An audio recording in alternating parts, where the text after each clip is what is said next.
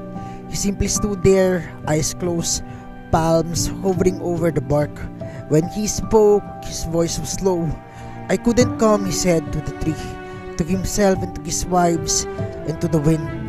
I wanted to, every night I wanted to, but people were starving. Roads were gone and I stared where I was needed most, and somehow I ended up leaving where I was loved most, waiting. He felt the roughness of the bark under his fingertips now as he finally set his hands under the trunk. The tree felt warmth of his skin like sunrise. I am sorry, he whispered, and the words carried the weight of an emperor's regrets and a man's simple human sorrow. If you can forgive us, let us start again. He exhaled. It was not the grand shimmering magic of the tree's birth, yet it was deeper. This breath carried the memory of nights spent awake beside worrying villages, of maps stained with the stars that shone in the night sky, and with the tears and spilled tea, of laughter stolen in the palace corridors between meetings, of 5 wives squeezing his hands under the table so he could speak for their people with courage. The breath slipped into the tree's bark and down to her roots. Light moved in with her, faint then stronger. The forest stilled. A single bud appeared on the branch above Jess's head. We in gasp looked, another bud, then another. They opened like tiny fists, unclenching after a long tension, and the cedars fell silent. In moments, the sakura tree burst into bloom. Petals unfurled in a sudden, dazzling rush, flooding the branches with soft pink. Blossoms cascaded in slow motion, and then falls, drifting down like a snow rewritten into the warmth. The air was filled with scent, sweet, delicate, and overwhelmed with relief. The forest bent its collective head. Even in the proud pines inclined their tips, chastened. She forgave us, Jion breathed, eyes wet. Or maybe she never stopped believing we'd come back. Buell wiped her eyes quick, pretending there was just dust. Of course she did. She's part of us. They spread the mat beneath the newly flowering trees. Just lowered himself onto it with the careful slowness of someone whose soul had poured down a heavy load. Buell again placed a shawl over his shoulders, tugging it snug. We in, after eating too quickly out a nervous hunger, laying down her head in his lap, sleeping into a drowsy comfort as his fingers found their familiar path through her hair. It was the same folk melody, now richer, layered with everything that had happened since she first hummed it under a newborn tree. Her voice wrapped around them all, around Jess and around her sisters, around the sakura like a familiar blanket born with soft hues. The breeze joined, carrying her song up to the branches, and the petals danced, and in the current, spinning and swirling, spiraling outward and over the meadow. Some drifted farther than ever before, carried across the field into the surrounding forest. Where the petals landed, tiny sparks of light sank into the soil. And days passed after that picnic, but now the forest watched in a new way. Near the birch, a small sapling pushed its way up, bark tinted with the faintest blush of pink beside a proud cedar. Another sprout emerged, leaves delicate but stubborn. In places where the snow had lingered the longest, little green shoots unfurled like cautious hope. The sakura tree, now in full bloom, felt each new life as a soft tug on invisible threads. It was as if her joy had overflowed, spilling out into the land. The next spring and the next after, the meadow did not hold just one tree in a skeptical forest. It held a growing grove of cherry blossoms, forming a ring of gentle color around the original. Villagers began to wander there, drawn by their rumor and their scent. Children played under the petals, shrieking in delight as the blossoms rained down across their hair. Lovers carved tiny initials into the fallen branches and kissed under the pink snow, and old people sat with backs against their trunks, letting memories breathe differently in filtered light. At the center of it all, Emperor Jess and his 5 wives came every spring. Sometimes they arrived, tired from new battles, sometimes laughing from small domestic quarrels about blankets and lost hairpins, sometimes quiet from losses that still hurt no matter what they carried. They laid it down under those branches, and the tree listened. She listened when Buell complained about how Jess overworked himself and then quietly tucked another shawl around him. She listened when Ween joked about falling asleep every single time but did it anyway, head finding his lap like a homing bird. She listened when Ji-yoon read aloud fragments of poems she wasn't sure were any good yet, and when Jess said they were perfect even when they weren't, because he loved the way her voice trembled. And at the last line, she listened when Yejin confessed that she sometimes feared the world would pull them apart, and just answered by intertwining their fingers together. She listened when Youngsoon's songs turned from simple folk tunes into something vaster, carrying hints of travel, of city lights, of crowds chanting in distant places, yet always circling back here. In time, the grove became known as the Holy Spring of Blossoms. Pilgrims came not to see an emperor, but to see it where love had waited out the winter. Some said the trees bloomed earlier than anywhere else. Some said that if you sat with your back against the sakura tree and closed your eyes, you could hear faint echoes of a song born in a mountain palace during a brutal winter. A song that bridged distance and then stitched seasons together. The cedar and the pines who had once marked the sakura now stood guard, their dark green forming a rich backdrop to all that pink joy. They had learned something that they were slow to admit, that some promises survive storms, and that some waiting is not foolishness but fate. On one especially bright spring morning, Jess laid back on the mat. All 5 of his wives arranged around him like petals around the center, and the grove rustled, alive with birds. Children laughed, repeating melody that sounded like the beginning of a love song. "This place," he murmured, watching petals drift across the sky. "If I could choose a throne, I'd rather sit here than any hall of marble and gold." "Well, drag the courtiers here then," Bill said. "Make them climb the hill and sit on the ground like everyone else. They'll complain about the grass stains," Ween muttered sleepily. "Let them," Yejin smiled. "It'll be good for them." Jian's pen scattered and scratched softly. She said someone will tell them the story as if it's a fable.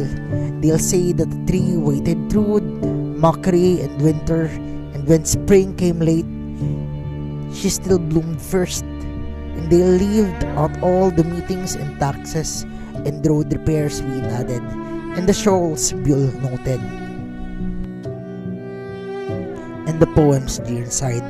In the nights in the cold mountain palace, Youngsun said quietly, her gaze distant, the way we sang to her because it hurt too much not to. Just turned his head, looking at each of them in turn. Let them leave out whatever they want, he replied. We were there and we know how it felt. Youngsun reached out, threading her fingers through his hair. I'll keep singing it, she said, even when my voice changes, even when the world does. The sakura tree listened, and the petals shimmering around her. The young trees she had seeded swayed in agreement, and their blossoms catching the sun. She had waited through a cruel winter once, and she would, if needed, wait through others. But she knew as surely as roots know, as stone and water, that she was not forgotten. Every spring the emperor and his 5 wives returned to her, bringing their songs and their tiredness, their joy, and every spring she answered in the only language she had ever needed. Branches bursting into bloom, petals falling like blessings, seeds drifting outward to plant little pieces of their love in places she would never see. And in that quietly, in that way, without fanfare, an empire was stitched together, not just with roads and laws and banners, but with a tree that waited for spring, and the family who had always come back to her. I make these tales and bits of chaos daily for my beloved Buell. If they made you laugh, feel, or even just shake your head in disbelief, hit like, share it with a friend, and subscribe.